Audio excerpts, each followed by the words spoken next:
হযরত আলী গিয়া দাঁড়ায় রইল। নবীজি জিজ্ঞেস করলো, আলী কিছু বলবা নাকি? বলে আল্লাহ রাসূল ভালো জানে। কষ্ট হচ্ছে? আলী রে, আমার ফাতেমাকে তুই কি পছন্দ করস?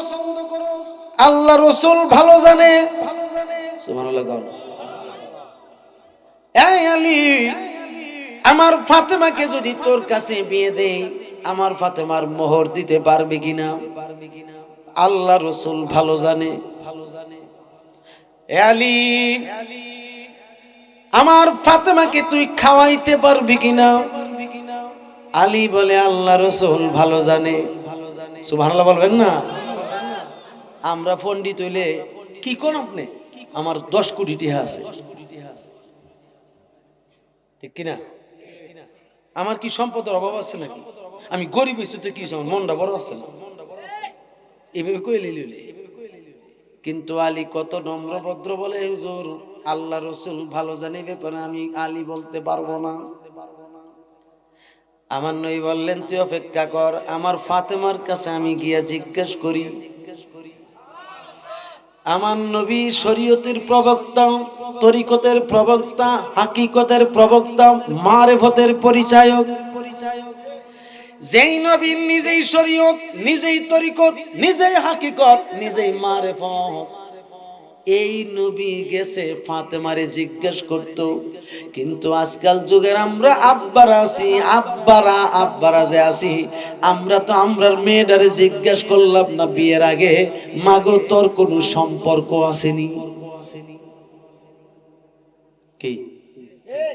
এই প্রস্তাবটা কি নিছি? এই যে নিত্য সংসারে অশান্তি হয়। ফরজ সুন্নাত মেয়ের অনুমতি নেওয়া, এটা রাসূল শিক্ষা দিয়েছেন। কে শিক্ষা দিয়েছে? নবীজি গেলেন। নবীজি যাওয়ার পরে বলছে, ফাতেমা, আমার আলী তো তোমারে পছন্দ করে, তোমার কি কোনো আপত্তি আছে? খাতুনে জান্নাত মুচকি হাসি দিয়ে বলে, আমার দয়াল নবী যাকে পছন্দ করে আমি ফাতেমাও পছন্দ করি। আর হুজুর এখন না সুবহানাল্লাহ। মোহাব্বত নিয়ে, প্রেম নিয়ে ইসমে জাতের জিকির করেন, বিসমিল্লাহ আল্লাহ আল্লাহ আল্লাহ আল্লাহ আল্লাহ আল্লাহ।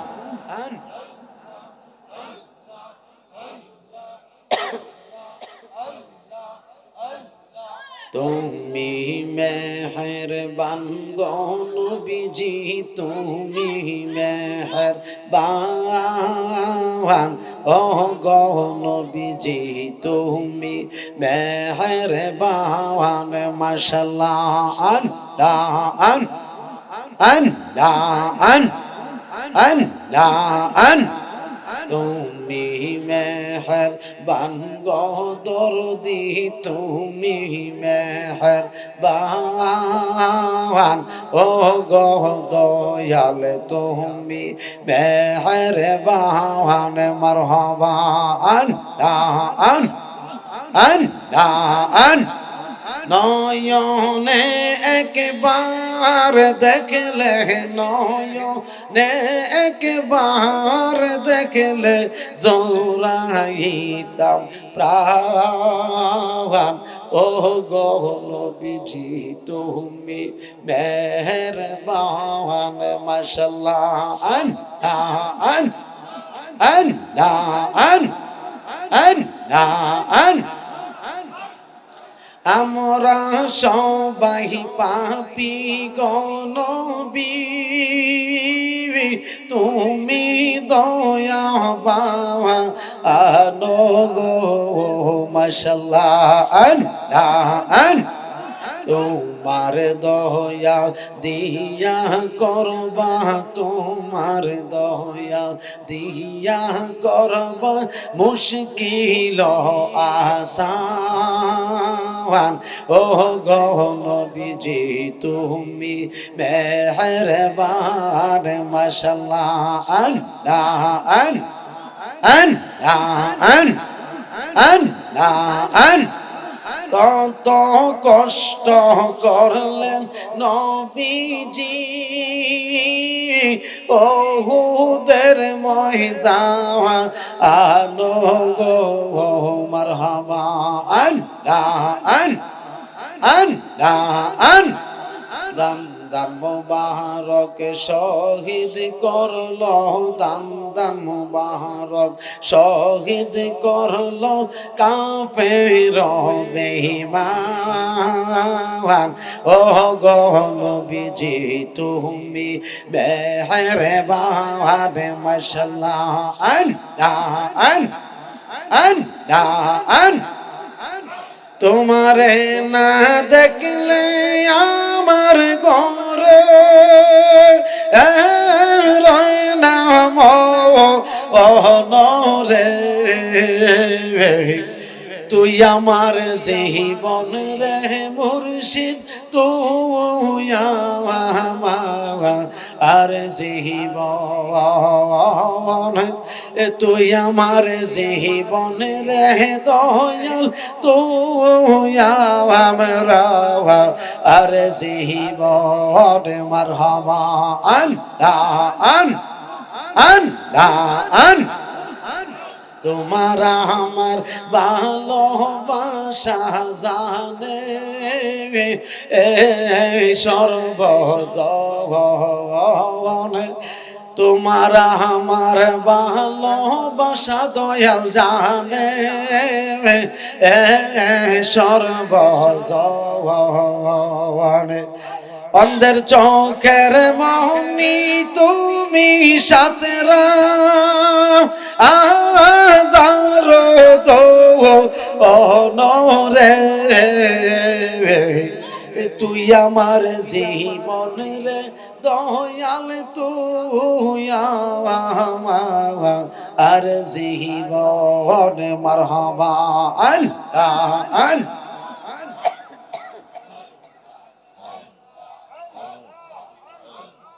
জোরে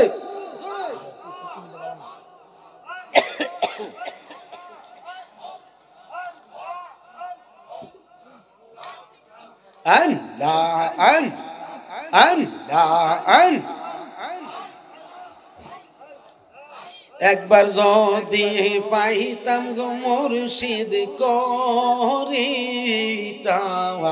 আমি যত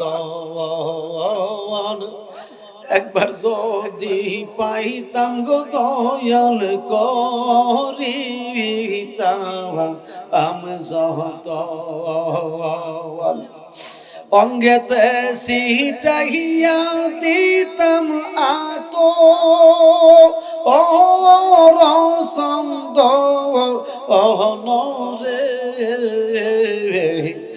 তুই আমার জীবন রে মুর্শিদ তুই আর জীবন তুই আমরার জীবন রে বান্ধব তুই আর জীবন মারহাবা আন জোরে একসাথে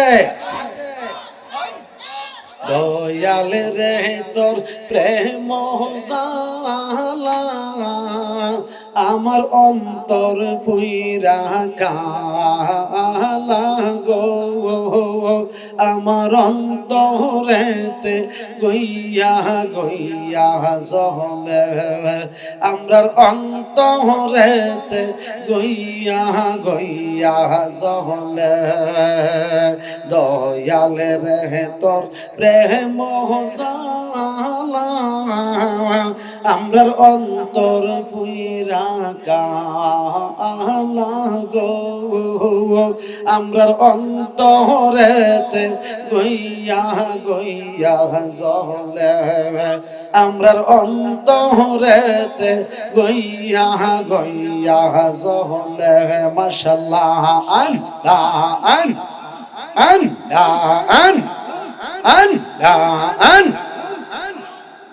এত ভালো বাসা মুর্শিদ রে, আইরে কেমনে বুইলা গেলা রে, হাইরে এই মুজাহিদের কোন পরাধে,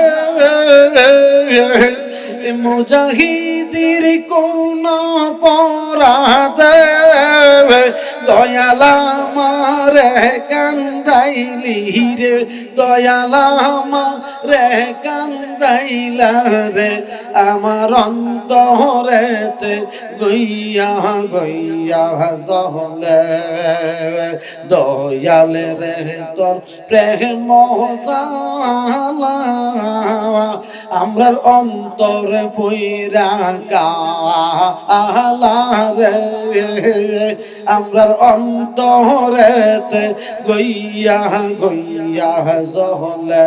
মাশাআল্লাহ আন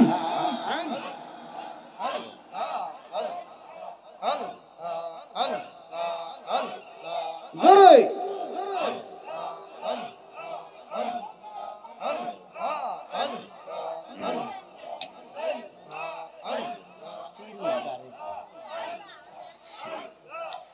ওলা ইলাহা ইল্লাল্লাহু মুহাম্মাদুর রাসূলুল্লাহ সাল্লাল্লাহু আলাইহি ওয়াসাল্লাম। আল্লাহ জাল্লা শানহুর দরবারে কোটি কোটি শুকরিয়া জ্ঞাপন করছি যে আমাদেরকে আরামের ঘুম থেকে হারাম করে দিয়ে বেহেশতের বাগানে আসার বসার তৌফিক দিয়েছেন। মহব্বতে পড়ি আলহামদুলিল্লাহ। কোটি কোটি দরুদ ও সালাম নবী পাকের নুরানি কদম মোবারকে, যিনি 24 ঘন্টা আল্লাহর কাছে উম্মতের কথা বলেন, ঠিক কিনা? বাবা অনেক আলোচনা শুনছেন, আমি আপনাদেরকে জিজ্ঞেস করি, আমরা এই দুনিয়াতে এখনো যে বসবাস করতেছি অল্প দিনের হায়াত নিয়ে, ঠিক কিনা? এই অল্প দিনের হায়াত নিয়ে আমরা একজন মুসাফির হিসাবে সফর করতে আসছি, কিন্তু আমাদের একটা আসল জিন্দিগি আছে, আসল জায়গা আছে। এই জায়গাটার নাম কি বলেন তো দেখি, একটু জোরে কর না। কবর। এই কবরটা জাউন লাগবো নি না কেউ যাইতাম না, থাকতে থাকতে দরকার পারতাম না। সাহাবাই কেরামরা নবীজিকে কেমন ভাবে মানতেন বা কেমন ভাবে সাহাবীরা নবীকে সম্মান করতেন, এই বিষয়টার দিক যদি আমি লক্ষ্য করি তাইলে কবরের জিন্দেগিটা সহজ হয়ে যাবে, ঠিক কিনা? কবরে দুই জিনিসের দাম আছে। কয় জিনিসের দাম? এক নাম্বার ঈমান, আরেক নাম্বার নেক আমল। কয় জিনিস? দুই জিনিস। আর আল্লাহর বন্ধু হইতে গেলে দুইটা জিনিসই দরকার, ঈমান এবং নেক আমল। আল্লাহ বলেছেন, যারা আমার বন্ধু হয়, যারা আমার ওলি হয়, তাদের কোনো ভয় নাই, চিন্তা নাই, দুনিয়াতেও নাই, পরকালেও নাই।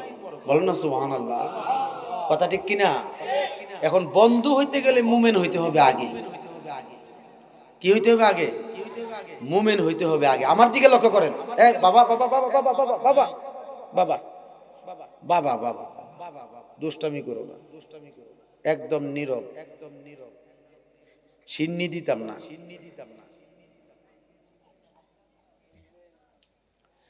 কথা বুঝতেছেন না মা? মূল সম্পদ প্রথমে কি? ঈমান।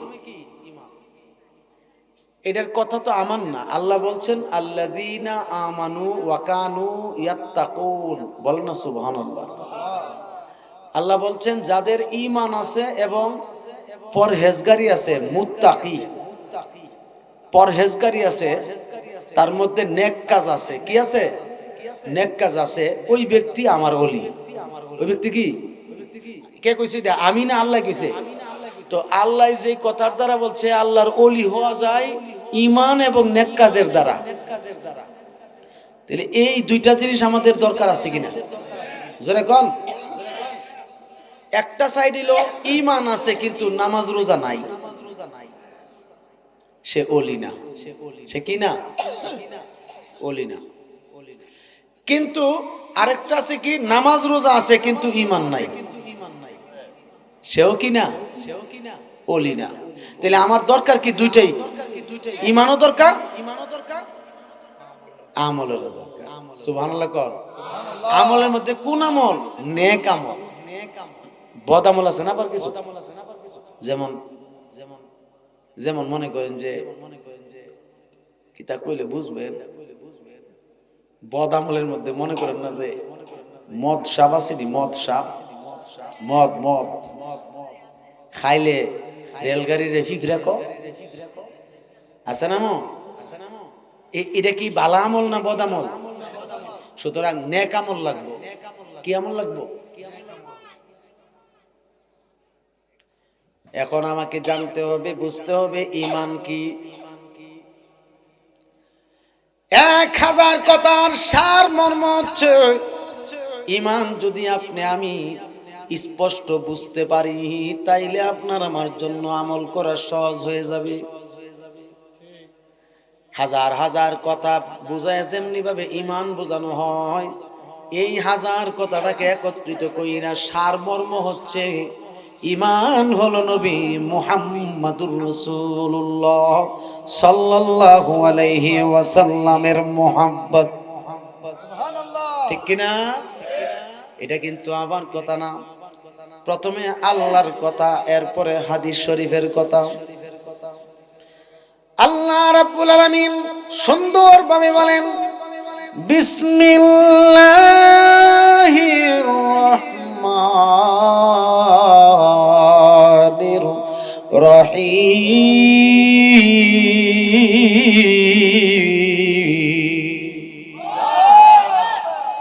কুল ইন কুনতুম তুহিব্বুনাল্লাহ ফাত্তাবিউনি ইউহিব্বুকুমুল্লাহ ওয়া ইয়াগফির লাকুম যুনুবাকুম ওয়াল্লাহু গফুরুর রহিম।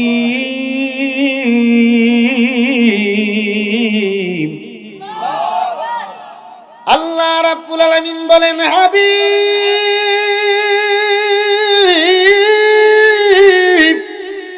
ওগো আমার দোস্ত গো, আপনি সবাইকে জানিয়ে দেন, আপনি সবাইকে বলে দেন, ইন কুনতুম তুহিব্বুনাল্লাহ, তোমাদের মধ্যে যারা আমি আল্লাহকে ভালোবাসিয়াছো, আমি আল্লাহকে মুহাব্বত করিয়াছো, আমি আল্লাহকে ভালোবাসিয়াছো, ফাত্তাবিউনি ওগো আমার দোস্ত, তারা যেন আপনার গোলামি করে, তারা যেন আপনার ইত্তেবা করে, তারা যেন আপনাকে মুহাব্বত করে, তারা যেন আপনাকে অনুসরণ অনুকরণ করে।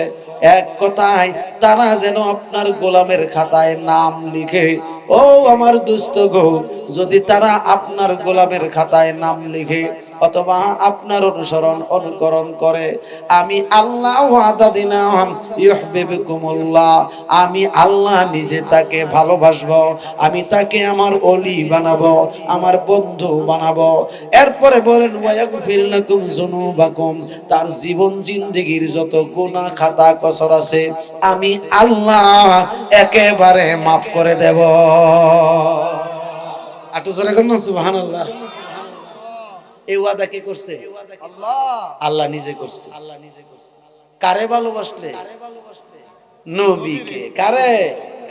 নবীর গোলামের খাতায় নাম লিখলে। ঠিক কিনা?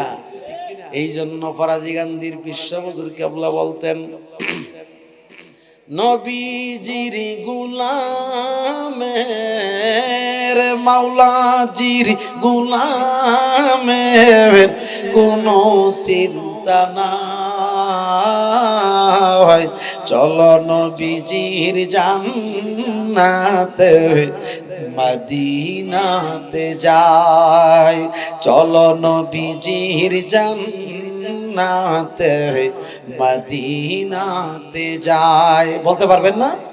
মহব্বতে বলেন নবীজির গোলামের মাওলাজির গোলামের কোনো চিন্তা নাই, চলো নবীজির জান্নাতে মদিনাতে যাই, চলো নবীজির জান্নাতে মদিনাতে যাই। জোরে জোরে বলেন না সুবহানাল্লাহ।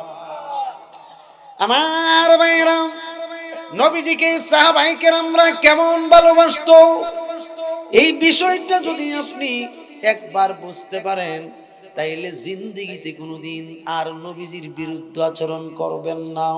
সহিহ বুখারীর হাদিস এবং সহিহ মুসলিম শরীফের হাদিস, হযরতে আনাস বিন মালিক রাদিয়াল্লাহু তাআলা আনহু থেকে হাদিসটা বর্ণিত। আন আনাস ইবনে মালিক রাদিয়াল্লাহু তাআলা আনহু قال قال رسول الله صلى الله عليه وسلم لا يؤمن احدكم حتى اكون احب اليه من والده وولده والناس اجمعين। জোরে জোরে বলেন সুবহানাল্লাহ। আমার নবীর বিশিষ্ট একজন সাহাবী হযরতে আনাস বিন মালিক রাদিয়াল্লাহু তাআলা আনহু বলেন, তিনি থেকে হাদিসটা বর্ণিত, লক্ষ লক্ষ সাহাবীদের সামনে আমার আপনার নূর নবী মুহাম্মদুর রাসূলুল্লাহ সাল্লাল্লাহু আলাইহি ওয়াসাল্লাম হাদিসটা বর্ণনা করতেছেন। সকল সাহাবায়ে কেরামরা জানতেছে, নবীজি বলতেছেন, হে আমার সাহাবীরা, হে আমার উম্মতরা, তোমরা শুনে নাও, লা ইউমিনু আহাদুকুম হাত্তা আকুনা আহাব্বা ইলাইহি, তোমাদের মধ্যে কোনো ব্যক্তি প্রকৃত মুমিন মুসলমান হইতে পারবে না, প্রকৃত মুমিন হতে পারবে না যতক্ষণ পর্যন্ত আমি নবী তার কাছে, এমনকি তার কাছে বলতেছে লা ইউমিনু আহাদুকুম হাত্তা আকুনা আহাব্বা ইলাইহি মিন ওয়ালিদিহি ওয়া ওয়ালাদিহি ওয়ান নাসি আজমাইন, তার কাছে আমি নবী, তার কাছে আমি নবী তার সন্তান সন্ততির চাইতে, তার মা বাবার চাইতে, এমনকি ব্যাখ্যায় লিখতেছেন মুহাদ্দিসিনে কেরাম, তার ধন সম্পদের চাইতে, তার স্ত্রী কন্যা ছেলে মেয়ে যা আছে সব কিছুর চাইতে, এমনকি দুনিয়ার সমস্ত সৃষ্টির চাইতে। এরপরে বলতেছেন ওয়ান নাসি আজমাইন, কিয়ামত পর্যন্ত যত আদম সন্তান হবে সমস্ত মানুষের চাইতে আমি নবীকে বেশি ভালো না বাসবে, এমনকি তার নিজের জানের চাইতে, মালের চাইতে, যতক্ষণ পর্যন্ত আমি নবীকে বেশি ভালো না বাসবে ওই মানুষটা কখনো ঈমানদার হইতে পারবে না। দুই হাত তুলে বলেন না সুবহানাল্লাহ, দুই হাত তুলে বলেন সুবহানাল্লাহ।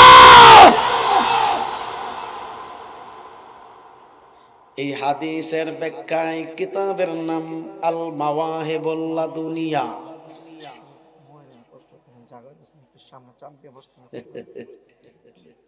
আমার মা বোনদের প্যান্ডেল জাগা হইতেছে না, আম্মাজিরা আপনারা একটু কষ্ট করে সামনের দিকে সাইডটা চেপে, বেশি না আধা ইঞ্চি সাইডটা জানগা, কয় ইঞ্চি, এই আধা ইঞ্চি একটু চাপ লই চলবো বাবা, তোমরা প্যান্ডেলটা শুরু করো। ও বাবু বড় ইবিলে আছে, আসলে আমার মা বোনরা কিন্তু ওয়াজ মন দিয়ে শুনে, এদের মধ্যে কিন্তু হইছই না, একটু আমরা চাপলেও তো এরা বইতে পারে, একটু চাপেনের দিকে,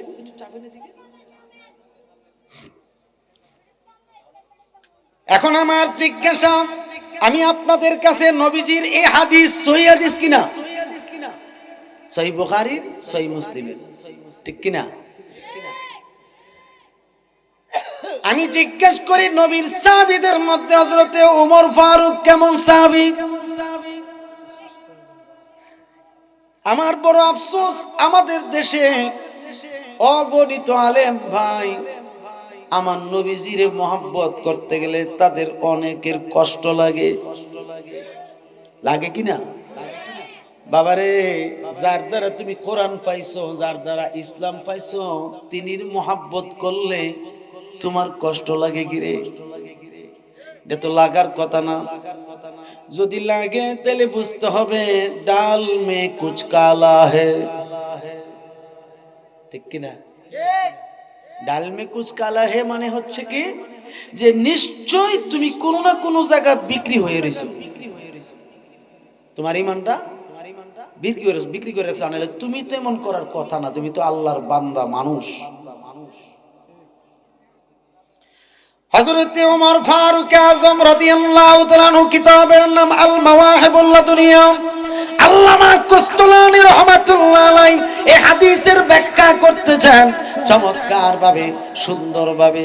হযরতে ওমর ফারুক আযম রাদিয়াল্লাহু তাআলা আনহু দাঁড়ায় গেলেন।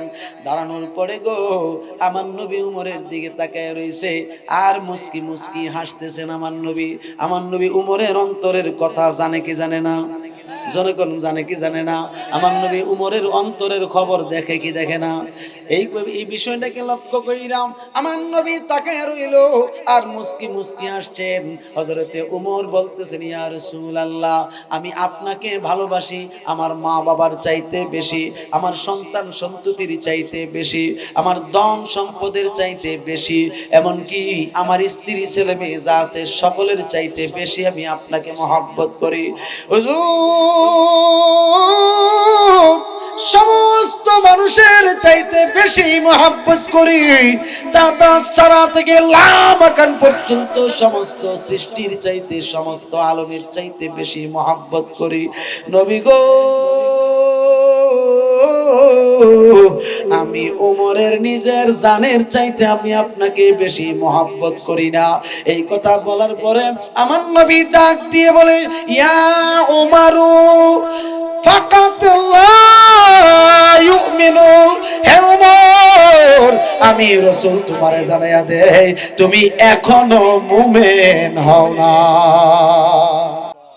এখন বলেন উমর কত বড় সাহাবী, যিনি অর্ধ পৃথিবী শাসন করেছেন, তিনি কত বড় পাওয়ারফুল সাহাবী, কত বড় রাগী সাহাবী। নবীরে গালি দেওয়ার কারণে নিজের আপন বাপের খুব ডাকাইতে লাইছে।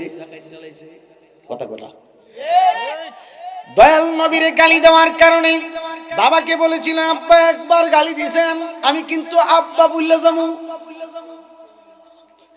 বলতেছে কথা বলার পরে আবার গালি দিল, আবার কি করছে? গালি দিছে। বলছে, আব্বাজান বারবার বলতেছি, দুইবার হয়ে গেছে, লিমিট ক্রস করলে কিন্তু আমি উমর আর উমর থাকবো না। বলতেছে, কি করবি তুই? আরেকবার গালি দিছে। কতবার হইছে? বলছে, আব্বা আমার নবীর শিক্ষা তাকে 3 বার সুযোগ দিতে হয়। সুবহানাল্লাহ কোন? আমার নবীর শিক্ষা হইল আমি তাকে 3 বার সুযোগ দিতে হয়। নবীর সঙ্গে যে অন্যায় করে অথবা আমার সঙ্গে যদি কেউ অন্যায় করে, আব্বা গো আর কইরেন না অনুরোধ। অনুরোধ কিসের অনুরোধ রে বেটা, তুই তো আমার সন্তান। এই কথা বলে আবার যখন আমার নবীরে গালি দিছে, হযরতে ওমর বলেন, আব্বা আপনি আর আমার আব্বা নাই, আপনি আমার শত্রু। নবীর শত্রু আমার শত্রু, নবীর আশেক আমার আশেক, নবীর পাগল আমার পাগল, আমি তার পাগল, আর আপনার বেঁচে থাকার অধিকার নাই। সঙ্গে সঙ্গে গর্দান ফালাইয়া দিল। এই উমর বলতেছে, নবী গো আমি আপনারে জানের চাইতে বেশি ভালোবাসি না। এই উমরে পর্যন্ত আমার নবী ছাড় দিছে না, দিয়া বলছে কি না, তুমি এখনো মুমিন হও নাই। আমার মতন আর আপনার মতন সলিমউদ্দিন কলিমউদ্দিন নবীর সঙ্গে বিয়াদবি করলে মাফ করে দিব নবী। এত সহজ না রে বাবা, এত সহজ না। হযরতে ওমর রাদিয়াল্লাহু তাআলা আনহু চোখের পানি জোর করে ছেড়ে দিয়ে বলে, নবী গো, ও গো মায়ের নবী, আমি বুঝতে পারছি আপনাকে সবকিছুর চাইতে বেশি মহব্বত করলে ইমানদার হওয়া যাবে। জান জান, আমি সব কিছুর চাইতে বেশি আপনাকে মহব্বত করি, এমনকি আমি উমরের নিজের জীবনের চাইতেও বেশি মহব্বত আপনি রাসূলকে করি। তখন আমার নবী বলছেন, ইয়া উমারু ফাকাদ ইউমিনু, এই মাত্র তুমি মুমিন হইয়াছ। একটু জোরে বলুন সুবহানাল্লাহ। বলেন না ইয়া রাসূলুল্লাহ, বলেন না ইয়া ওলি আল্লাহ। তাহলে নবীরে ভালোবাসা যদি আমি আপনি কই যে নবীর শান কোরআনে নাই, নবীরে তুচ্ছ তাচ্ছল্য করি, ইমান থাকবে নি? কথা বলেন। এখন মনে করেন আমি আমার আব্বারে ভালোবাসি, ঠিক কিনা? তিনি আমার জন্মদাতা, আমি আমার আব্বারে অনেক ভালোবাসি, কিন্তু আমার আব্বার চেহারাটা কুকুরের চেহারার মতো। ভালোবাসা হইছে না জুতাটা ফিটে দিছি? কথা বুঝেন নাই নাকি? আপনি আপনার আব্বারে ভালোবাসেন, আপনি যদি কোন যাবেন আপনার আব্বার দাঁতরি কুত্তার দাঁতের মতো, এটা কি ভালোবাসা হইছে? হ্যাঁ, আমি নবীরে ভালোবাসি, নবীর সুন্নত ভালোবাসি, কিন্তু নবী আমগো মতো মাটির মানুষ, এটা ভালোবাসা হইছে না তিরস্কার হইছে? তো রাসূলুল্লাহর সঙ্গে তিরস্কারের সঙ্গে কথা বলা যাবে? আল্লাহ কি কইছে? লা তাজআলু দুআআর রাসূলে বাইনাকুম কা দুআয়ে বাদিকুম বাদা। বলেন না সুবহানাল্লাহ। এই পৃথিবীর মানুষ, তোমরা যেইভাবে তোমার আব্বাকে আব্বা বলে ডাকো, এইভাবে নবীকে ডাকা যাবে না।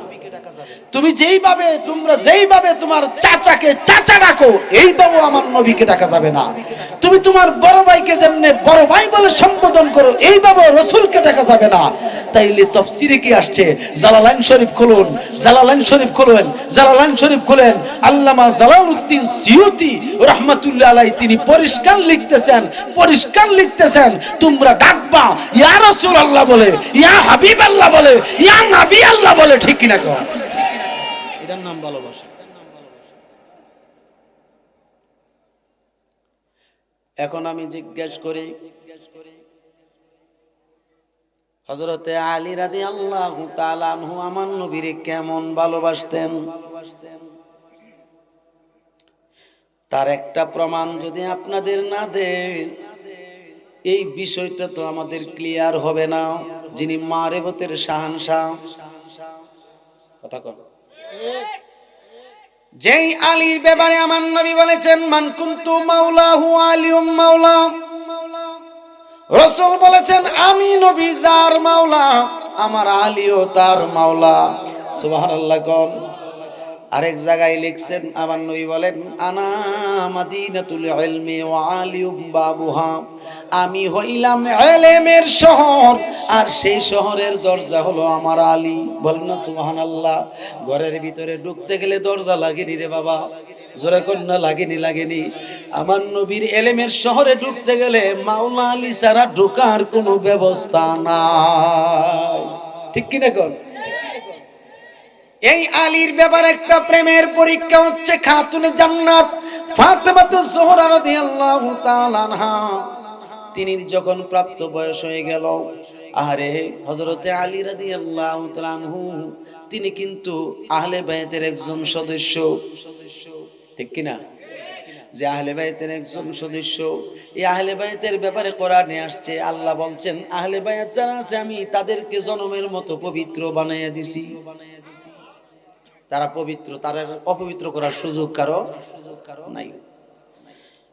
হযরতে আলী রাদিয়াল্লাহু তাআলা আনহুর ব্যাপারে আমি কেন কথাটা আলোচনা করতেছি? আজকাল যুগে হযরতে আলীকেও তুচ্ছ তাচ্ছল্য করে এবং সাহাবায়ে কেরামদেরকেও তুচ্ছ তাচ্ছল্য করে গালিগালাজ করে, আসেনি নাই? আমার নবী ১৫০০ বছর আগে হাদিস শরীফে বলছেন একদল মুসলমান আমার আলীকে বেশি মহব্বত কইরা গোমরা হইয়া যাইব আমার সাহাবীরে গালিগালাজ কইরা, আর একদল মানুষ হবে আমার সাহাবীরে গালিগালাজ করবে না, ভালোবাসবে এবং আমার আলীকেও মহব্বত করবে, তারা হবে মুমিন। সুবহানাল্লাহ কোন। এই দুই দল মানুষের কথা আমার নবী ব্যাখ্যা বিশ্লেষণ করে বুঝাইয়া দিয়েছেন। কিন্তু আজকাল যুগে নবীর উপরে দিয়া ভালোবাসা নেওয়ার চেষ্টা করে হযরতে মাওলা আলীকে প্রাধান্য দিতে গিয়া এমন কইরেন না রে ভাই, রাসূলের উপরে কোনো সাহাবীও নাই, কোনো আহলে বায়াতও নাই, ঠিক কিনা কর? যিনি ঈমান, যিনি স্বয়ং ইসলাম, তিনির উপরে কিচ্ছু নাই, এটা ঈমানে রাখতে হবে। আমার ভাইয়েরা খুব মনোযোগ। খাতুনে জান্নাতের বিবাহের বয়স হয়ে গেল। খাতুনে জান্নাতের বিবাহের বয়সের ক্ষেত্রে রাসূল জানে কি জানে না? জোরে কোনা। হযরত আলী রাদিয়াল্লাহু তাআলা আনহু খাতুনে জান্নাত এর সম্পর্ক কিন্তু চাচা ভাতিজি। শরীয়তের একটা দৃষ্টি আছে না, চাচা ভাতিজি একটা সম্পর্ক। এই সম্পর্ক কিন্তু নাই। হযরতে মাওলা আলী আহলে বাইতের সদস্য, খাতুনে জান্নাত আহলে বাইতের সদস্য। এই জন্য হযরতে আলী রাদিয়াল্লাহু তাআলা আনহু মনে মনে অন্তরে অন্তরে খাতুনে জান্নাতকে পছন্দ করতেন।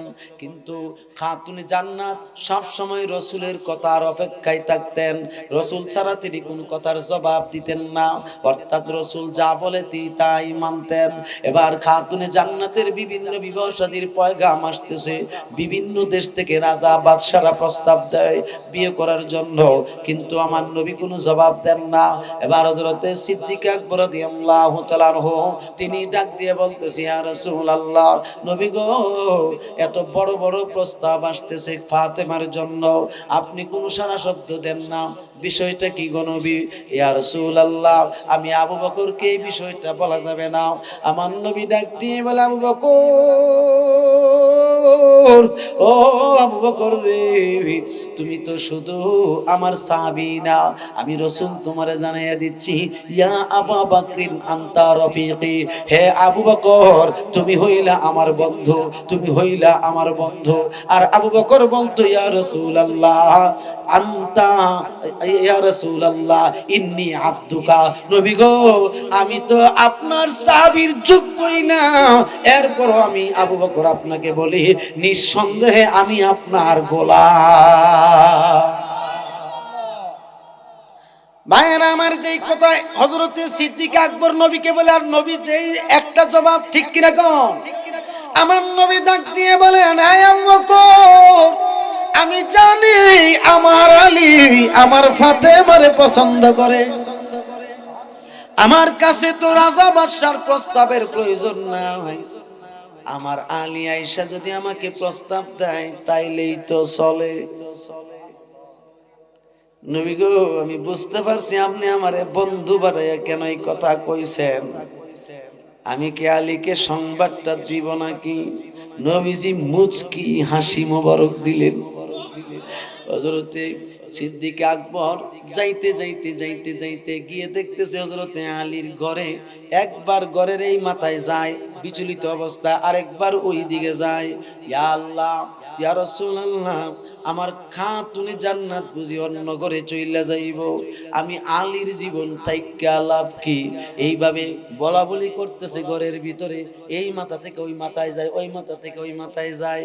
হযরতে সিদ্দিক আকবর বলে, এ আলী, কি মাতামাতি তুমি করতেছ? কিসের প্রস্তাব? কিসের ধনী ঘরের প্রস্তাব? কিসের রাজা বাদশার প্রস্তাব? রাসূল পছন্দ করে তোমারে, তুমি কেন বিচলিত? কি আমার নবী আমার পছন্দ করে? হ্যাঁ। আবু বকরের রাইখা দৌড় মারছে, দৌড় দিয়া সুন্দর করে নবীর সামনে দাঁড়ায়া মাথাটা নিচু করে রাখছে। বল না সুবহানাল্লাহ।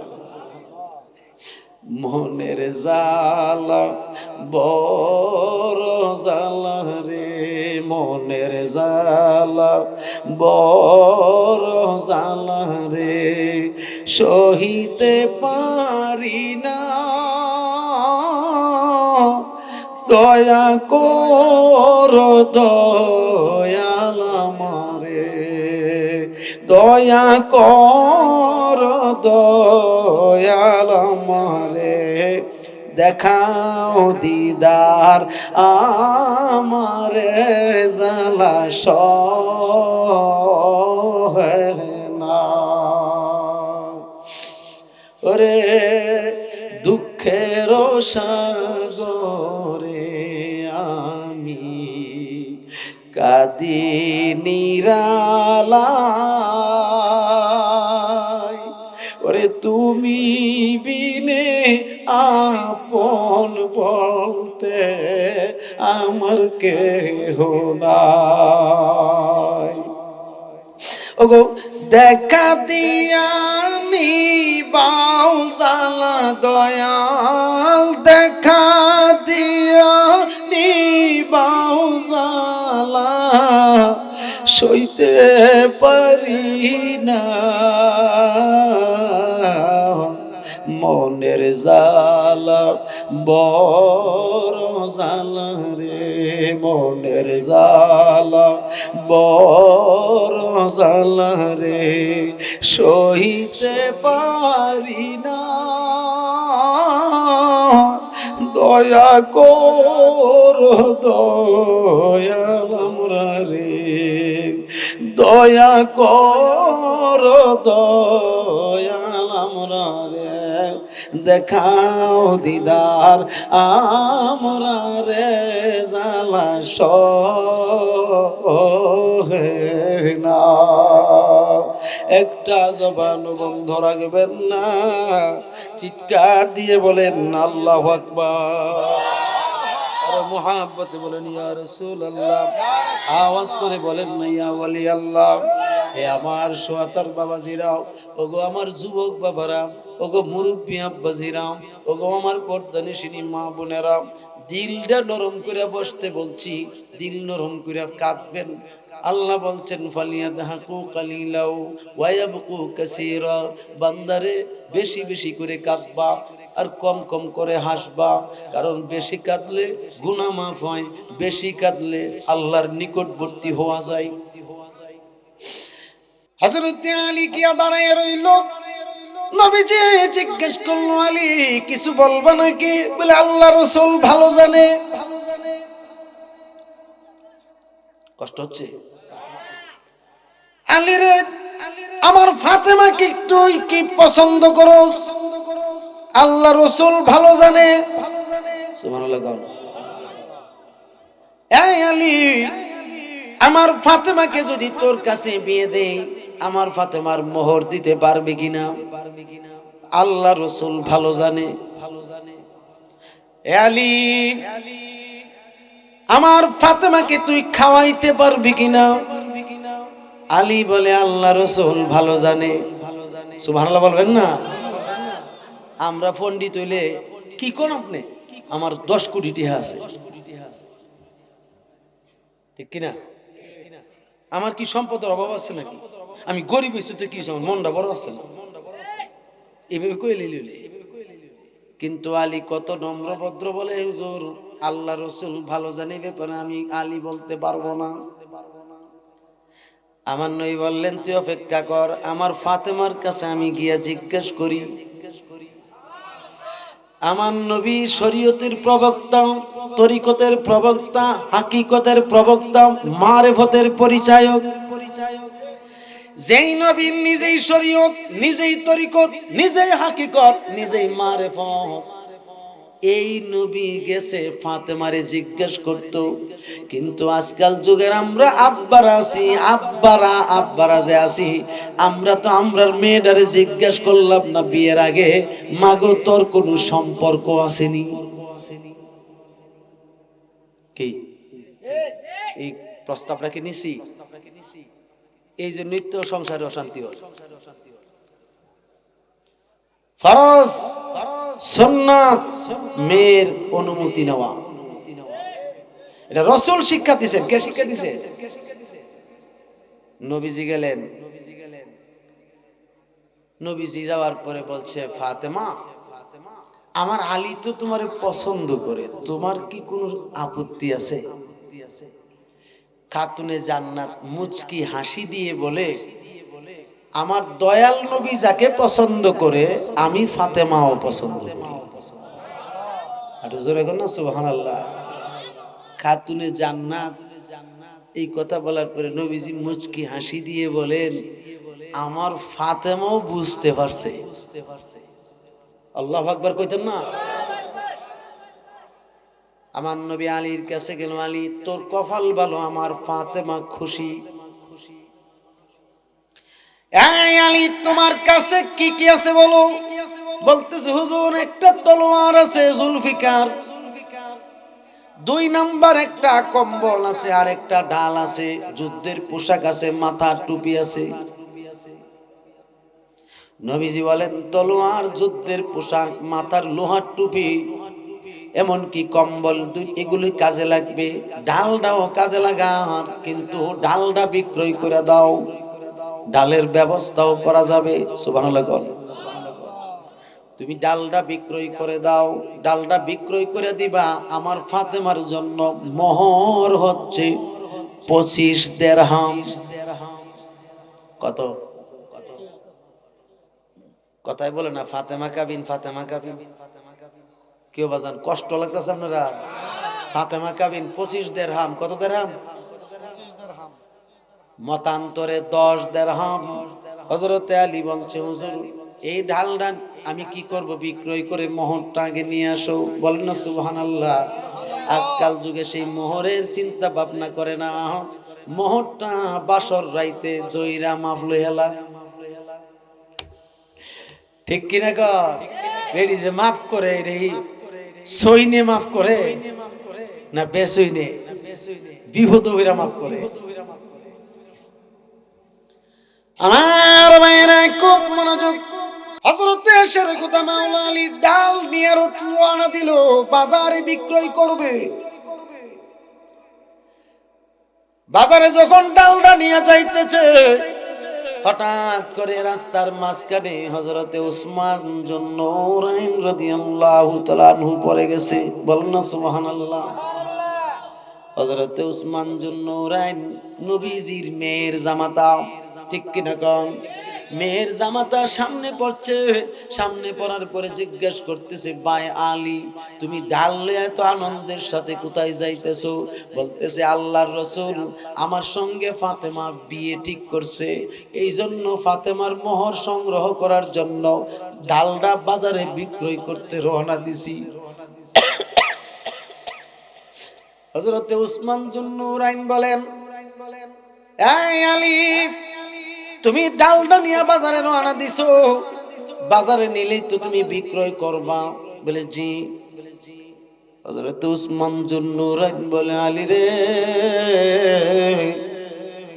তুমি তো ফাতেমার স্বামী হতে যাচ্ছ, কিন্তু এই ডালটা যদি আমি উসমান কিনা রাখি আমার কাছে তুমি বিক্রয় করবানি।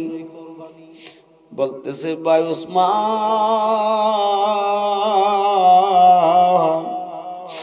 এই ডালটা লইয়া যে আমি বাজারে রওনা দিছি, আমার কলিজা দাও দাও করে আগুন জ্বলতেছে। কারণ এই ডালটার উপরে আমার নবীজির নুরানি হাত মুবারক অহরহর বার লাগছে। এই ডাল মুবারক আমার নবীজি আমাকে দিয়েছে রে উসমান ভাই। এই ডালটা আমি বিক্রয় করতে যাচ্ছি, কিন্তু কলিজায় দাও দাও করে আগুন জ্বলতেছে আমার নবীর মহব্বতে। উসমান রে ডালটা তো বিক্রয় করলে কোনো না কোনো কাফের মুশরিকে কিনে নিয়ে যাইব। হযরত উসমান কাঁদে আর বলে, ভাই আলী তুমি যদি আপত্তি না করো বলো ডালটার মূল্য কত? বলে আমার দয়াল নবী বলছেন 25 দিরহাম হলো আমার ফাতেমার কাবিনের মোহরানা। আমি 25 দিরহাম হইলে আমি ডালটা বিক্রয় করে দেব রে ভাই উসমান। হযরত উসমান যুন্নুরাইনের পকেট থেকে 40 দিরহাম মতান্তরে 80 দিরহাম মতান্তরে 40,000 দিরহাম হযরতে আলীর হাতে দিয়ে বলে, ভাই ডালটা আমি তোমার কাছ থেকে কিনলাম আর এই মূল্যটা আমি তোমারে দিলাম, যাও দয়াল নবীর কাছে নিয়ে দিবা। এবার হযরত আলী ডালটা হযরত উসমানের হাতে দিয়া মোহরগুলো লইয়া, অর্থাৎ ওই যে দিনারগুলো ধর অর্থাৎ দিরহামগুলো লইয়া নবীর দিকে যখন যাওয়া হয়, হাঁটে সামনের দিকে হাঁটে আর বারবার চোখের পানি ছেড়ে ছেড়ে ডালটার দিকে তাকায়, উসমানের দিকে তাকায়, ফিরে ফিরে তাকায়। এবার হযরত উসমানও কান্দে, আয় রে আমি তো ডাল কিনছি নবীর মহব্বতে, কিন্তু এই ডালটার লেগে তো আমার আলীর খুব খুব মায়া মমতা আছে, আমারও তো মায়া মমতা আছে। এবার হযরত উসমান ডাক দিয়ে বলে, আলী রে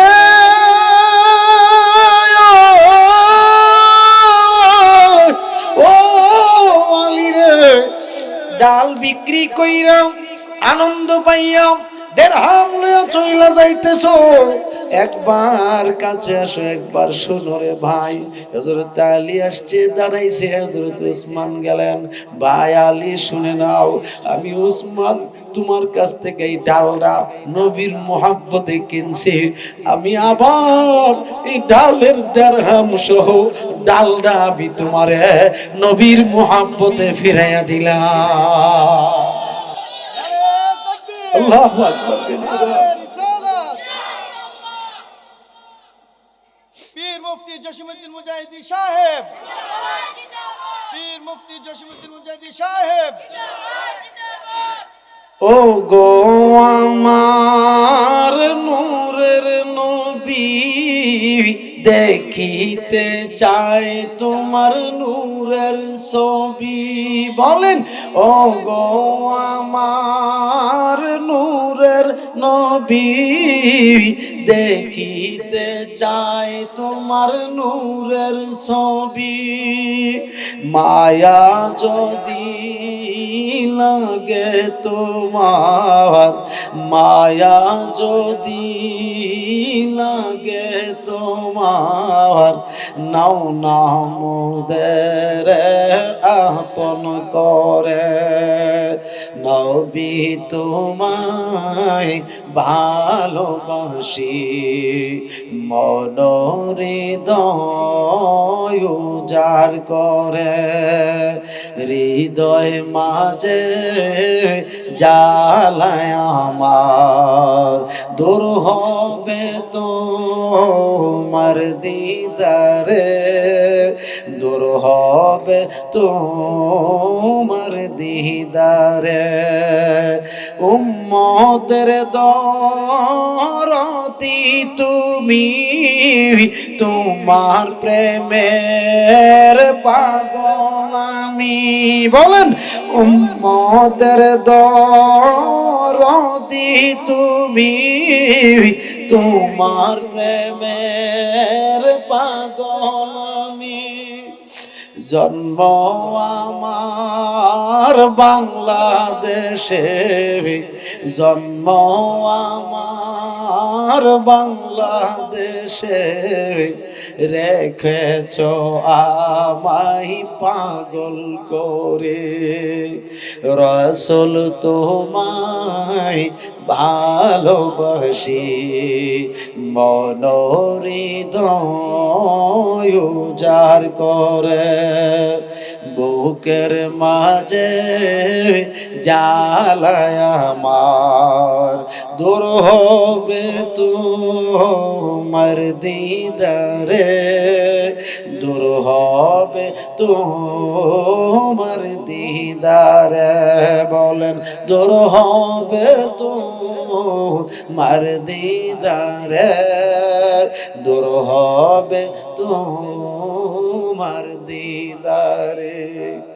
এই সুয়াতানা শেখে রসুলেরা, ওগো আমার নবীর প্রেমিকেরা, ও আমার বাবাজিরা, বন্ধুরা, মা বোনেরা,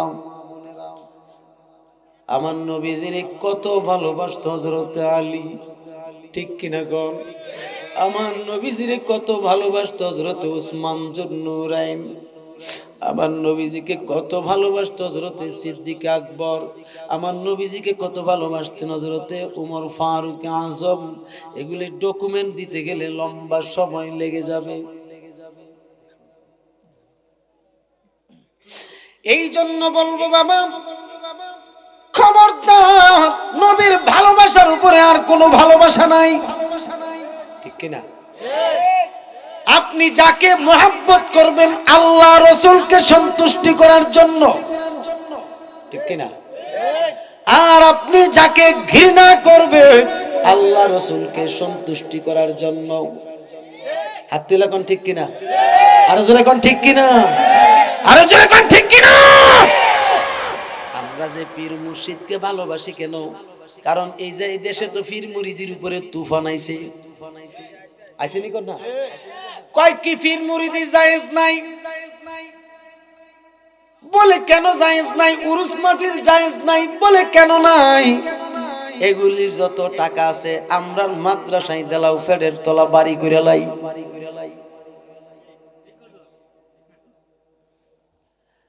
আমি বলি মোল্লা শোনো, তুমি তো পড়াশোনাই করো নাই, কেমনে পীর মুরিদি বুঝবা?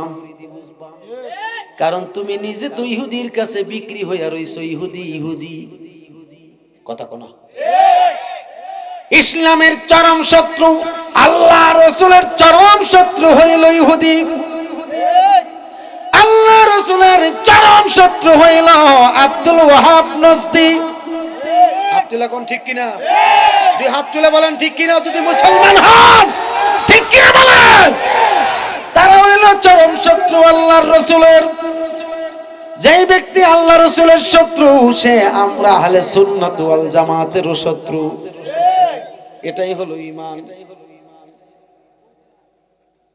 কারণ নবীজিরে কি কই জানেননি? নবীজিকে কি বলে? আল্লাহ কইছে, ইয়া আইয়ুহাল্লাযীনা আমানুত্তাকুল্লাহ হাক্কা তুকাতিহি ওয়া লা তামুতুন্না ইল্লা ওয়া আনতুম মুসলিমুন। বলেন না সুবহানাল্লাহ। আল্লাহ পাক বলেন, দুষ্টগো একটা দল বের হইয়া যাইব, আপনাকে অস্বীকার করব, আপনাকে তুচ্ছ তাচ্ছিল্য করব, আপনাকে মহাব্বত করবেন, আপনার শত্রু হইয়া দাঁড়ায়। আল্লাহ আপনারে ওয়াজ কইরা শোনাই দিতেছি। আল্লাহ বলতেছেন, হাবিব সবাইকে জানাইয়া দেন, হে ইমানদারগণ, তোমরা কি করো? আল্লাহকে ভয় করো, ভয় করার মতো ভয় করো। অর্থাৎ আল্লাহর আযাব গজবকে ভয় করো, আল্লাহর শাস্তিকে ভয় করো, আল্লাহর রাগান্বিত হওয়াকে ভয় করো, আল্লাহ পাকের লানতকে তোমরা ভয় করো। এরপরে বলতেছেন, হাক্কা তুকাতিহি ওয়া লা তামুতুন্না ইল্লা ওয়া আনতুম মুসলিমুন। প্রকৃত মুমিন মুসলমান না হইয়া কেউ মৃত্যুবরণ করিও না। আল্লাহু আকবার কোন, একটু জোরে কোন আল্লাহু আকবার। এই এই এই বসো। এন আম যাইবো, বন যাইবো, মাগার হুতন যাইবো, কিন্তু বাইরন যেত না। হিসাবে তোলে সিফাতা ধরে বল, ভালো করে সিফাতা ধরে বলতে হবে। সুবহানাল্লাহ কোন, একটু জোরে আমিন কোন, উচ্চ কণ্ঠে বলেন আমিন, আর একটু আস্তে আমিন। আস্তে করে জোরে করি, খুব খেয়াল। পীর মুরিদি আছে কিনা কোরআন শরীফ খুললে আজকে দেখাবো। খারাপ লাগতেছে বুঝি আপনার? এরা কত রকমের ফায়তারা যেন পীর মুরিদি না করুন। বেটা কাদ্রিয়ার ছাত্রের কোস কলা পাতা ভরি না, হ্যাঁ কথা ঠিক কিনা?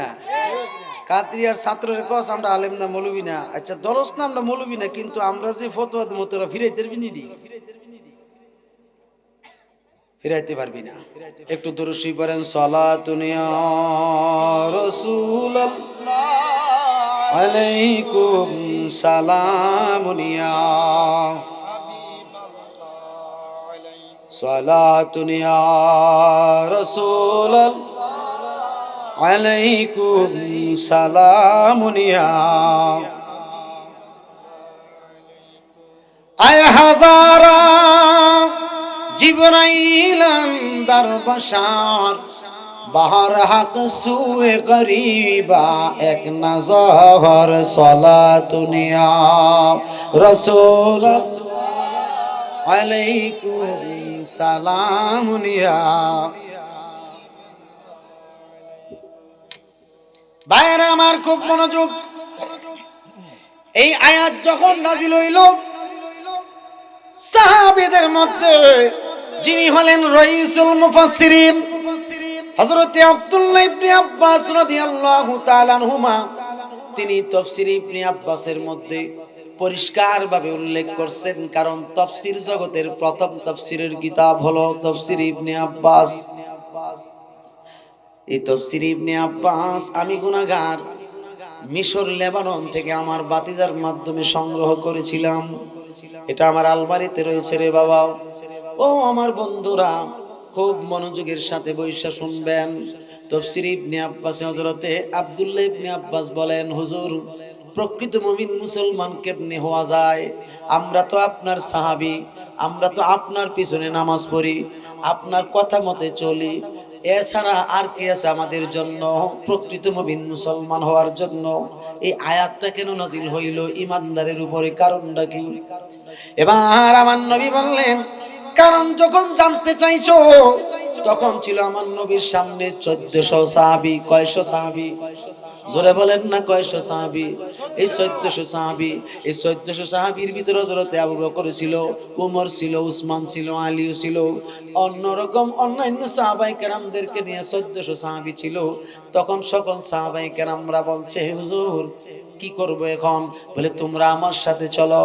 এবার সুন্দর করে যাইতে যাইতে, আরে একটা আরবের মধ্যে একটা জায়গা আছে, ওয়াদিয়ে এই জায়গাটার নাম হচ্ছে ওয়াদিয়ে হুদাইবিয়া। বলেন না সুবহানাল্লাহ। ওয়াদিয়ে হুদাইবিয়া বুখারীতে আছে, এমন কি সহিহ মুসলিমও আছে, এবং বিভিন্ন মুতাবের কিতাবের ভিতরেও ওয়াদিয়ে হুদাইবিয়া নামক প্রতিষ্ঠিত ওই জায়গাটা পরিচিত আছে। ওই জায়গায় একটা বড়, বিরাট বড় একটা বড়ই গাছ আছে।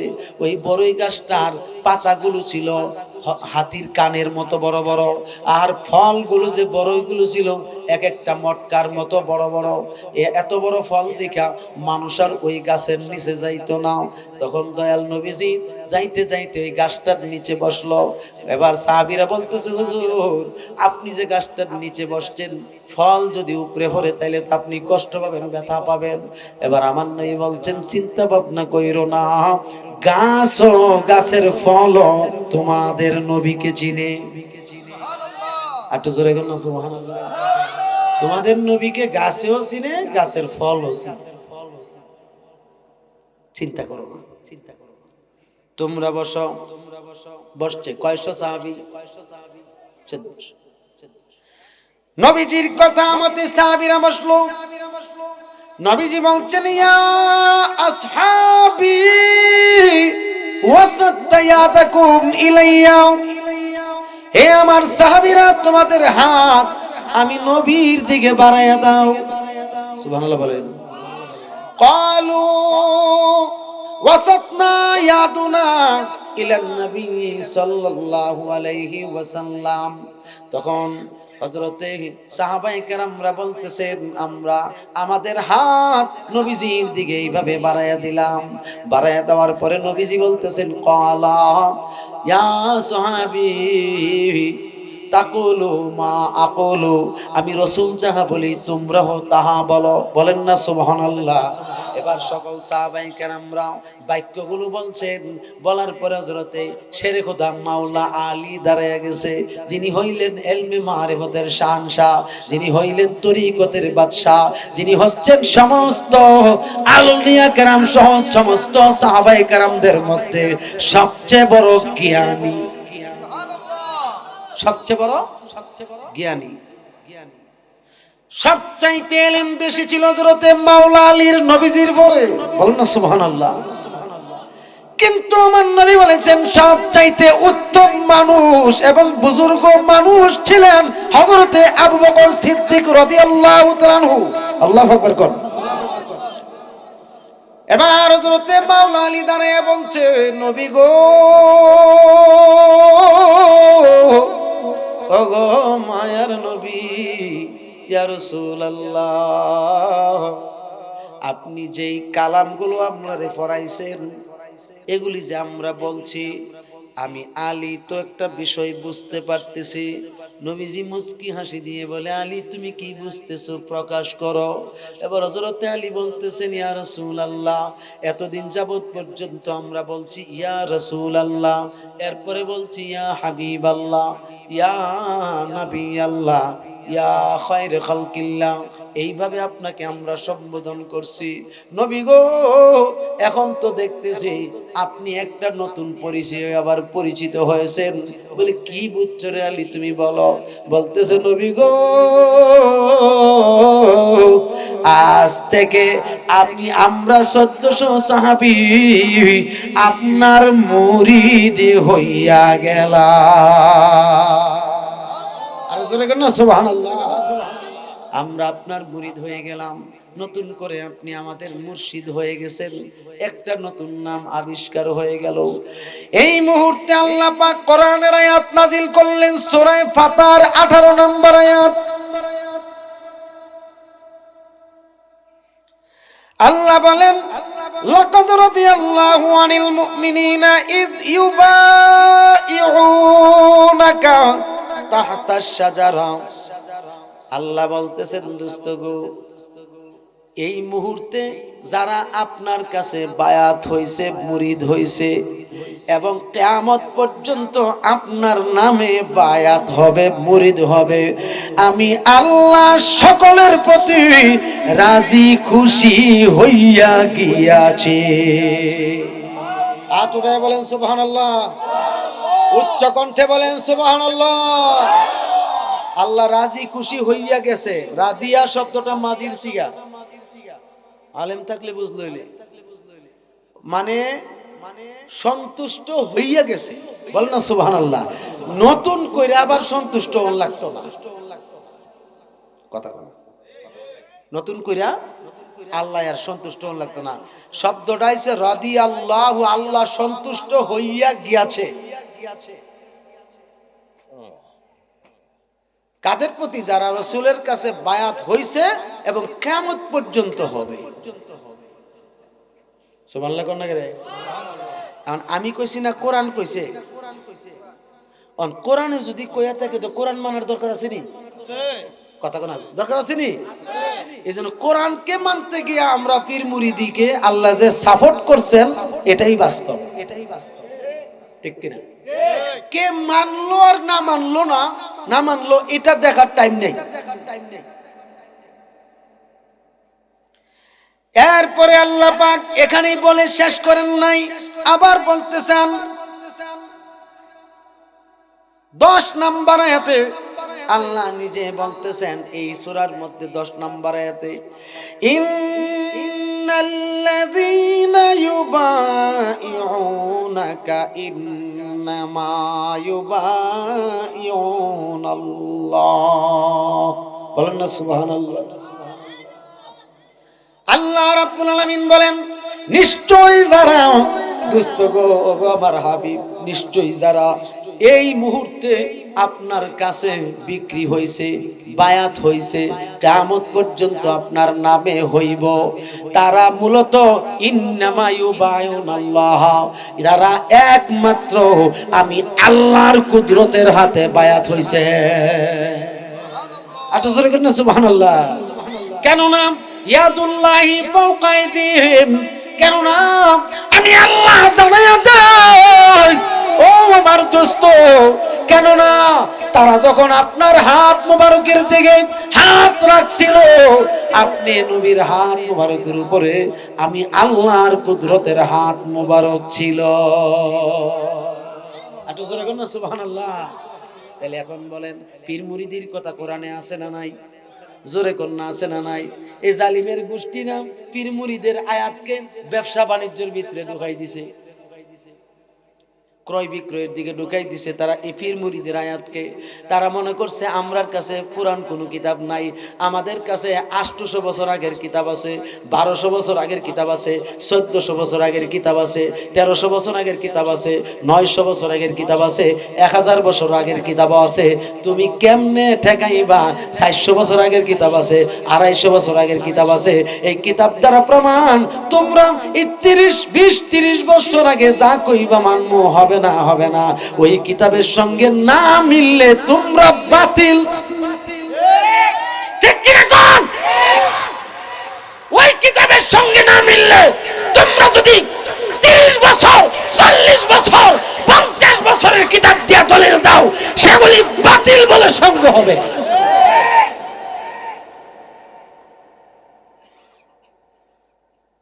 আজকে বিজ্ঞ একজন আলেম আছিল এই সোহাতাতে, আল্লামা আব্দুল হান্নান সাহেব, উচ্চ মাপের আলেম আছিল।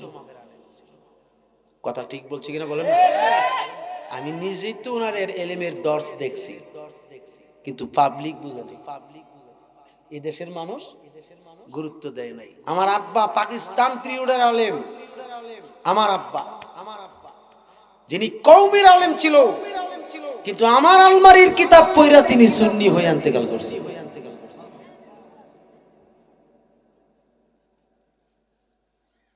আজকে বড় আফসোস, পীর মুরিদিকে তারা হারাম বলে কেন জানেন?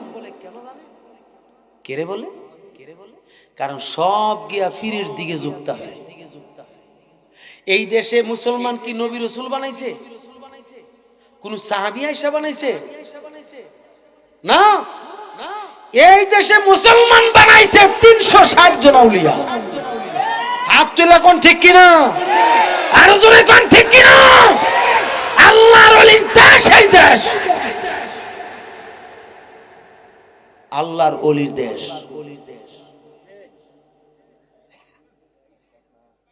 আপনি দেখবেন বিএসসিএস খতিয়াম হিন্দুর নাম লেখা, আরো আর দেখবেন হিন্দুদের নাম লেখা। কথা কোন? তাইলে আউলিয়া কেরামরা মুসলমান হয়েছে, তারা আউলিয়ার বিরুদ্ধে গেছে গা, তারা তাদেরকে আপনি মুসলমান পাবেন কোন কারণে? আপনি কোন না? যারা ওলিদের বিরুদ্ধে কথা বলে, রাসূলের বিরুদ্ধে কথা বলে, তাদেরকে কিসের মুসলমান মানবো? হ্যাঁ,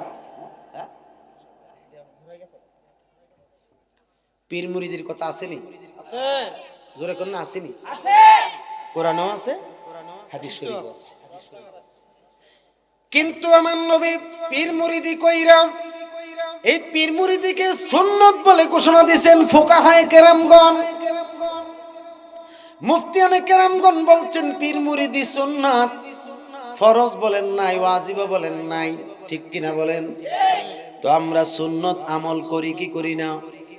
এতে করে যদি তোমরা আমাদেরকে ভণ্ড বলো, আমরা ভণ্ড হমু না, তোমরা নিজেরাই ভণ্ড হইবা। ঠিক কিনা বলেন? কারণ হচ্ছে ফতোয়া যার বিরুদ্ধে তুমি দিবা, এই ফতোয়ার উপযুক্ত যদি ওই ব্যক্তি না হয়, এই ফতোয়া রিপ্লাই করে তোমার উপরে পড়ে। এটাই নিয়ম। ফুটবল তো চিনেন ভালো করে, ফুটবলে যখন দেওয়ালে মারবেন, দেওয়ালে কি ফুটবলটা লাগিয়ে থাকবো না ফিরাইব? মুফতিয়ানে কেরামগণ ফতোয়ার বিষয়টাকে এইভাবে ফুটবলের মাধ্যমে তুলনা করেছেন। কারণ ফুটবল যেমনি ফিরে আসে, ওই যেই ব্যক্তি ফুটবল মারছে ওই ব্যক্তির কাছে যেমনি ফুটবলটা ফিরে আসে, ঠিক তদ্রূপ ফতোয়া দেন না মৌলবী যদি ওই ফতোয়ার মধ্যে ওই ব্যক্তি না পড়ে, তাইলে এই ফতোয়ার নিজের উপরে পড়ে। এই জন্য তালাকের মাসলা যদি সমাধান করতে হয় খুব সাবধানে করতে হবে রে বাবা। আপনারও স্ত্রী আছে, আমাদেরও স্ত্রী আছে, আছে কিনা নাই? কারণ সহিভাবে যদি তালাকের মাসলা মাসাইল দেওয়া না হয়, তাহলে এই ফতোয়াটা নিজের উপরে পড়বে। এই জন্য খবরদার 1400 সাহাবী নবীজির কাছে বায়াত হইয়া প্রমাণ করে দিলেন পীর মুরিদি কিয়ামত পর্যন্ত সুন্নাত। আল্লাহুম্মা সাল্লি আলা সাইয়্যিদিনা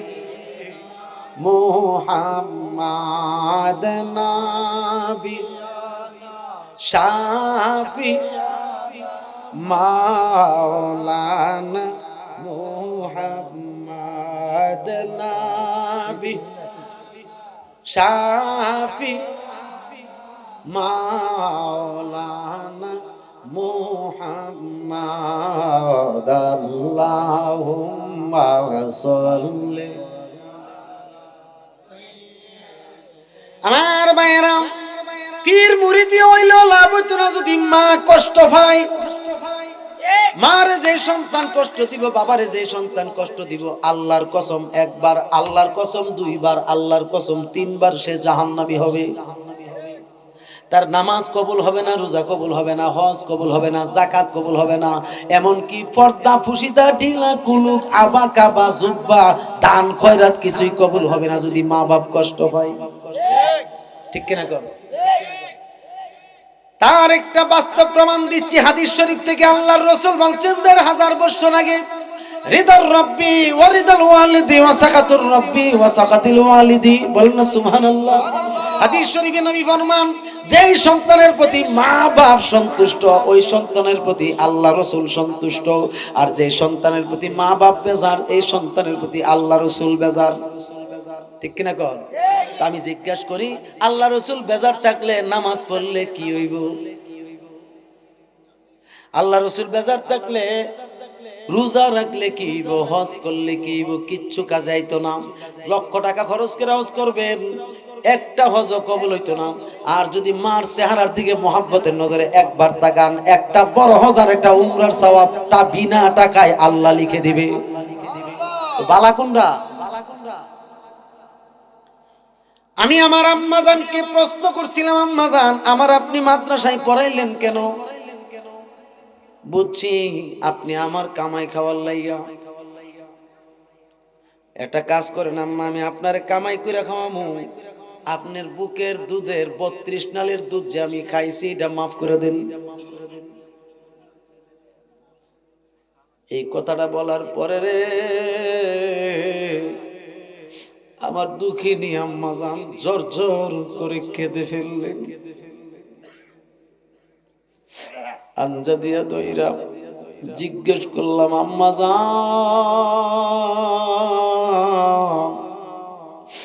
আমাকে আপনি মাফ করে দেন, আপনার মনে কষ্ট দিয়া ফেলাইছি। বলতেছে, বাবা মা হইছি আমি, তুমি তো এখনো বাবা হইছো না। ডাক দিয়ে বললাম, আম্মা মাদ্রাসায় আমারে কিরে দিলেন? আম্মা জান কান্দে আর বলে, বাবা কামাই রুজি খাওয়ার জন্য মাদ্রাসায় দেই নাই, তুমি আমারে টাকা রুজি করে খাওয়াইবা, আমি তোমারে মাদ্রাসায় দেই নাই। জিজ্ঞেস করছি, আম্মা জান কেন দিলেন একটু কর না? বলছে, বাবারে আমি তোমারে দেওয়ার একটা মাত্র উদ্দেশ্য, আমি যদি মইরা যাই আমারে গোসল করাইবা ভালো নেককার মহিলা দিয়া, আর গোসলটা করাইয়া তুমি যে কাপড় দিয়া উমরা করবা ওই উমরার কাপড় দিয়া আমারে কাফনের কাপড় পরাইবা, পরাইয়া জানাজার মাঠে নিয়া তুমি আব্বা আমি মায়ের জানাজার নামাজ পড়াইবা। তুমি নিজে আমার কবরে নামবা, জানাজা শেষ কইরা কবরটার ভিতরে নামবা, তোমার বড় ভাইয়ের নামাইবা, তুমি কিন্তু আমার মাথা বরাবর সিনা বরাবর থাকবা, সিনা বরাবর থাইকে তুমি সুন্দর করে আমারে কবরের ভিতরে নামাইয়া শুয়াইবা, তুমি নিজের হাতে আমি মায়ের নবীর হাতে শহীদা দিবা।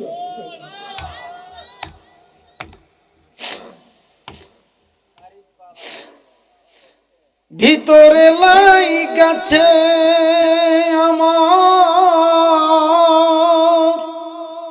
নবীজির প্রেমের আগুন রে, জ্বালা জোড়ায় না, জ্বালা জোড়ায় না রে, জ্বালা জোড়ায় না, জ্বালা জোড়ায় না রে, জ্বালাই জ্বালাই জইলা কইরা অন্তর করলাম কালা গো নবীজি, অন্তর করলাম কালা, দেখা দিয়া নিবাও জ্বালা, দেখা দিয়া নিবাও জ্বালা, সইতে আমরা পারি না, জ্বালা জোড়ায় না, জ্বালা জোড়ায় না রে, জ্বালা জোড়ায় না, জ্বালা জোড়ায় না রে। বাজার 36 বছর যাবত মা বাবার খেদমত করার চেষ্টা করছি রে বাবা, জানি না কতটুকু করছি। এই বাবা, মা বাবা যদি তোমার জন্য দোয়া করে, মনে করবা এই পৃথিবীর জমিনে তুমি শ্রেষ্ঠ ধনী, ঠিক কিনা কও? এ যুবক, ও মার সন্তানরা, বাবার সন্তানরা, জীবনে কোনোদিন তিনটা জায়গায় বেয়াদবি করো না। 1 নাম্বার নবীর সঙ্গে বেয়াদবি করো না, 2 নাম্বার মা বাবার সঙ্গে বেয়াদবি করো না, 3 নাম্বার হলো পীর উস্তাদের সঙ্গে বেয়াদবি করো না। এই 3টা জায়গা বড় ডেঞ্জারাস। এই ডেঞ্জারাস জায়গাগুলো বাচ্চা চলবা, দেখবা তুমি আল্লাহর বন্ধু হইবা, আল্লাহর প্রিয় পাত্র হইবা রে বাবা। শুধু তাই নয়, দেখেন মা, আমি আমার আম্মারে জিজ্ঞেস করলাম এরপরে কি করব বলেন। বলছে বাবা তুমি আমারে দাফন করাইয়া এই জায়গার মধ্যে কিছুক্ষণ দাঁড়াইয়া থাকবা, কারণ তুমি যে ওয়াজ করছো এই ওয়াজের ক্যাসেট আমি শুনছি, আমি মা দুঃখিনী তোমার ওয়াজ শূন্য শূন্য কামছি। আর চিন্তা করছি যে তুমি ওয়াজ করছো মাটি নাকি সাপ দেয়, মাটি নাকি কবরের মাটি নাকি সাপ দেয়, এই কবরের আযাবের কথা আমি শূন্য মা দুঃখিনী কামছি। বাবা তুমি যে সন্তুষ্ট করছো, তোমার আব্বাও খুশি, তোমার প্রতি আমি মাও খুশি। এই জন্য আমি আপনাদের যুবকদেরকে বলি সবসময়, বাবা ও যুবক বাবা তোর ফাও দুইটা দে, আমি তোর ফায়ে দুইটা কই রে বাবা, জীবনে কোনোদিন মায়েরে কষ্ট দিস না, বাবারে কষ্ট দিস না, কারণ এই জায়গাটা তোর নাজাতের ফায়সালার একটা জায়গা। এই জন্য কবি সুন্দর করে কবির ভাষায় লিখছেন পরিষ্কার ভাবে, বাবাকে তো মরা কাবা জানিও, মদিনা জানিও, মাকে যদি গো বেঁচে থাকে। বাবাকে তোমরা কাবা জানিও, মদিনা জানিও, মাকে যদি গো বেঁচে থাকে। ও আমি সেবি নাই, সেবিতে পারি নাই, আমি সেবি নাই, সেবিতে পারি নাই, সেবিও নবীর উম্মত, করিও নবীর উম্মত, করিও নবীর উম্মত। ও আমি করি নাই, করিতে পারি নাই, আমি করি নাই, করিতে পারি নাই, পিতা মাতার খেদমত, করিও নবীর উম্মত, করিও নবীর উম্মত। সুন্নিয়তের প্রচারের স্বার্থে ভিডিওটি লাইক, কমেন্ট ও বেশি বেশি শেয়ার করুন। আমাদের সাথেই থাকুন।